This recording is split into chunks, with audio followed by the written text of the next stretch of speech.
మీ అందరూ కూడా గ్రేక్ చాపల్ తెలుసు కదా, అదే మన టీమిండియాకి అంతకుముందు కోచ్గా పనిచేశాడు కదా. సో అతని టైంలో మన టీమిండియాకి ఒక గడ్డు కాలం నడిచిందనే చెప్పాలి. ఎందుకంటే మన టీమిండియాకి ఆ టైంలో అసలు మంచి రిజల్ట్స్ వచ్చిందే లేదు. అయితే మరి అప్పుడు చాలామంది మన ఇండియన్ క్రికెటర్స్, అదేవిధంగా చాలామంది బయట నుంచి కూడా ఇండియన్ క్రికెట్ ఫ్యాన్స్ కూడా ఆయన మీద విమర్శలు గుప్పించడం జరిగిందనమాట.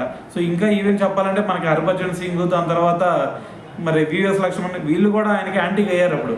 దీంట్లో భాగంగా మరి వీరేంద్ర సెహ్వాగ్ అప్పుడు జరిగిన ఒక ఇన్సిడెంట్ గురించి అయితే మనకి చెప్పడం జరిగింది ఒక ఇంటర్వ్యూలో. అయితే సెహ్వాగ్ ఏమన్నాడు అంటే, అప్పుడు మీ అందరూ తెలుసు 2005, 2006 ఆ టైంలో వీరేంద్ర సెహ్వాగ్ అంత మంచి ఫామ్లో లేడనమాట. అయితే ఫామ్లో లేడు అని చెప్పేసి అతను వెస్టిండీస్ సిరీస్కి అయినా సరే సెలెక్ట్ చేశారు. సెలెక్ట్ చేస్తే అప్పుడు గ్రేక్ చాపల్ ఏమన్నాడు తెలుసా, అరే అబ్బాయి నువ్వు సరైన ఫామ్లో లేవు కదా, దానికి కారణం ఏంటో తెలుసా, నువ్వు కాలు కదపనంత వరకు నీకు స్కోర్ రావు అబ్బాయి నీ బ్యాట్ నుంచి అని చెప్పేసి ఒక మాట అన్నాడు అనమాట. అయితే అప్పుడు ఇదే సెహ్వాగ్ ఏమన్నాడు, అదేంటంటే నా బ్యాట్ నుంచి కాలు కదపడానికి నా బ్యాట్ నుంచి రన్స్ రావడానికి సంబంధం ఏముంది, నేను ఈ కాలు కదపకుండానే అంతకుముందు 6,000 రన్స్ చేశాను ఇండియన్ టీంకి, మరి ఇప్పుడైతే మీరు కొత్తగా చెప్తారని చెప్పేసి అడిగాడు అనమాట.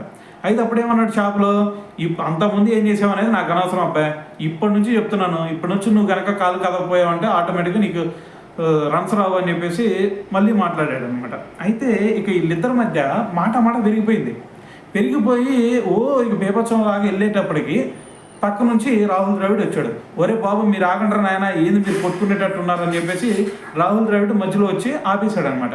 అయితే ఆపిన తర్వాత వీళ్ళిద్దరు సైలెంట్గా ఉండాలి కదా, సైలెంట్గా లేరు. గ్రేక్ చాపల్ ఏది మనకి బ్యాటింగ్ వచ్చిందనమాట వెస్టిండీస్ మీద, నెక్స్ట్ మ్యాచ్ జరుగుతుంది. అప్పుడు ఫస్ట్ మనకి ఓపెనింగ్ ఎవరు దిగుతారు, సెహ్వాగే కదా.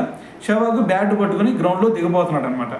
దిగేవాడిని దిగమనవచ్చు కదా, సో మెలకుండా ఉండొచ్చు కదా. గ్రేక్ చాపల్ మెలకుండా ఉండకుండా, అరే అబ్బాయి మళ్ళీ చెప్తున్నాను, నువ్వు కాలు కదలలేదు అనుకో నీ బ్యాట్ నుంచి స్కోర్ రాపోయిందంటే నేను నెక్స్ట్ ఆటోమేటిక్గా నిన్ను టీంలో నుంచి తీసేస్తా అన్నాడు.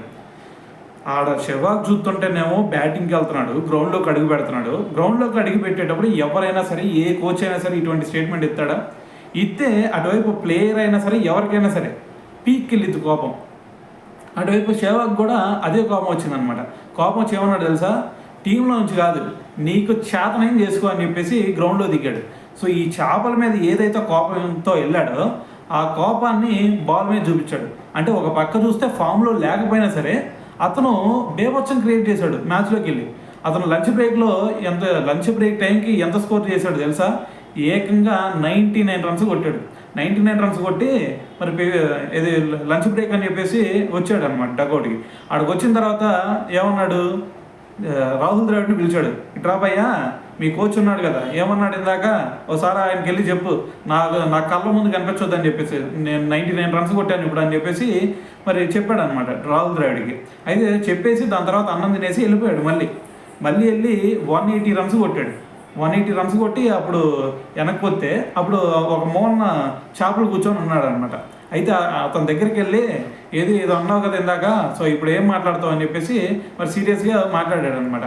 సో అయితే ఈ ఇన్సిడెంట్ని ఇప్పుడు మనకి వీరేంద్ర సెహ్వాగ్ పంచుకోవడం జరిగింది.